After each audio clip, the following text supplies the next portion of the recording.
Hi everyone, and welcome to my channel, The Path to Reason.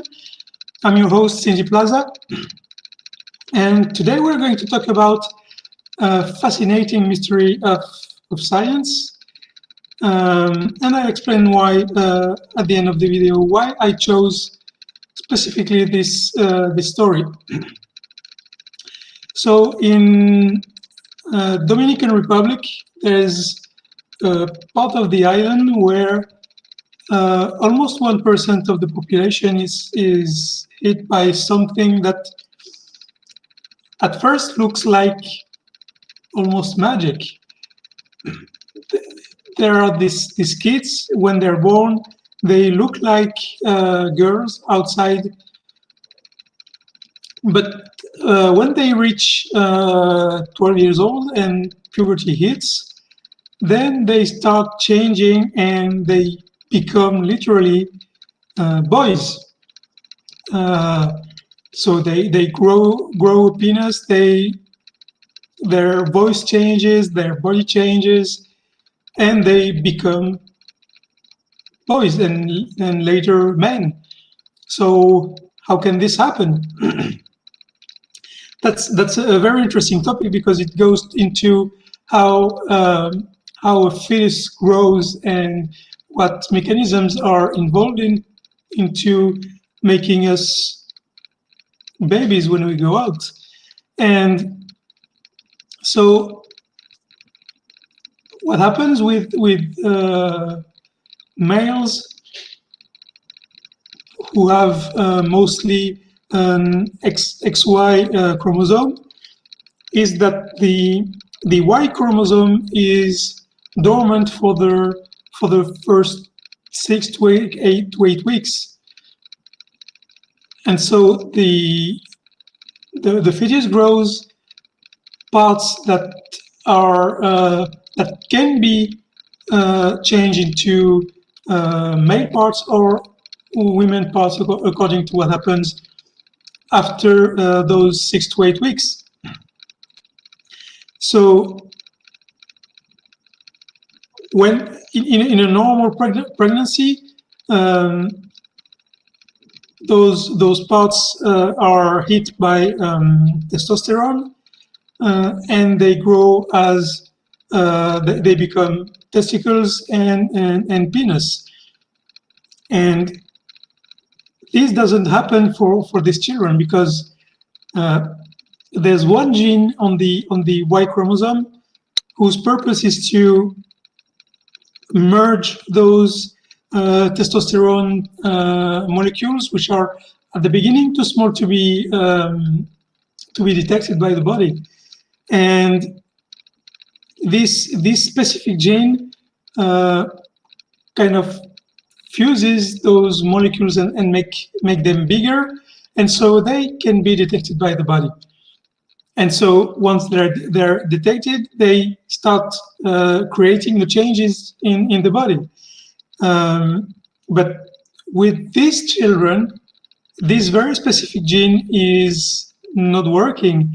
And so what should happen after the 8th week happens when puberty hits and chromosome and testosterone starts flooding the body of the children, and that's only then that what was supposed to happen at 8 weeks happens now. So for a long time they've been seen as cursed, as demons, and etc. But now we know exactly what happens, and it's very interesting because it gives us a practical example to one question transgenders have to answer very often.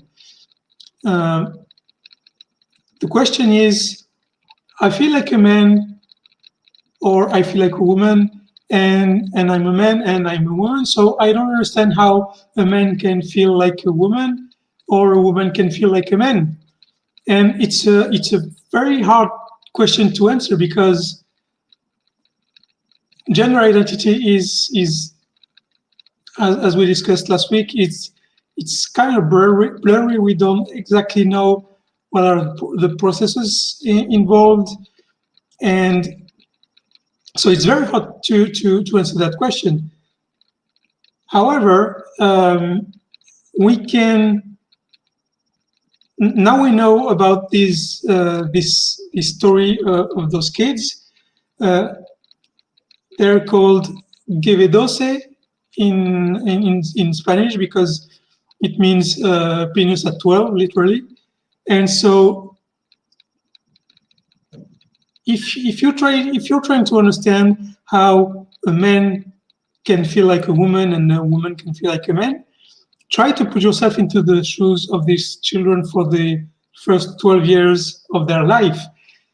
Imagine you're technically a boy, but you look like a girl. You have girl sexual parts. Everyone tells you you're a girl. You're treated as a girl by your parents. You have a girl's name, but you know, and you don't know how, but you know that you're a boy deep inside. So try to put yourself in their shoes, and maybe you'll start to understand what transgender feel in general during all their life until they go through the surgery to change. So it's the cause is different, but the result is more or less the same. You have kids who are by an accident of nature, they look different than what they really are, and because of that,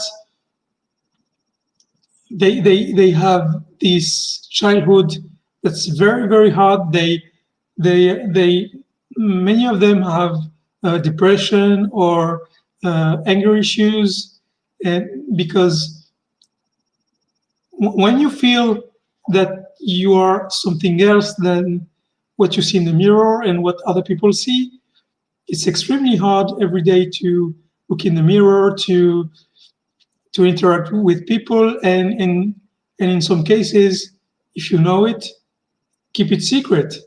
So next time you encounter a transgender, if you are wondering how come you're a man and you feel like a woman, or the other way around, think about these children, think about this story, and try to put yourself in their shoes, because I think it's worth it to understand a little bit the situation, and understanding helps push away discriminations and misunderstandings and prejudices. So critical thinking requires that you get the most information possible on the topic before you make an opinion. And this is the reason why I made this video, because if you don't have enough information, of course, you're going to ask those questions. And if you don't even know there is an answer, then maybe you're going to have a different thinking than what you should have. So that's it. So if you have any question or any remark, don't hesitate to add a comment to this video. And if you like my content, please like and subscribe. And I see you next week. Bye, everyone.